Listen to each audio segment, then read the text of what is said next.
Hey guys, কি খবৰ? মই আজি মোৰ মানে তলত বিল্ডিঙৰ তলত এখন সৰু মানে চালনী দিছিলোঁ।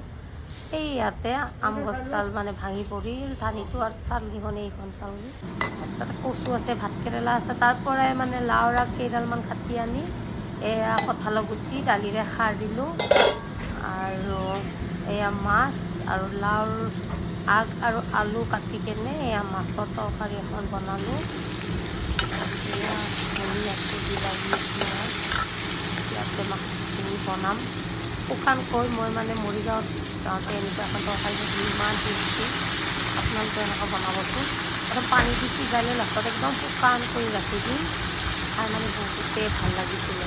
মই ভাবি আছিলোঁ কেনেকুৱা বনাইছে আজি মানে ছেইম তেনেকুৱা টেষ্টে পালোঁ, খাই বহুতেই ভাল লাগিল।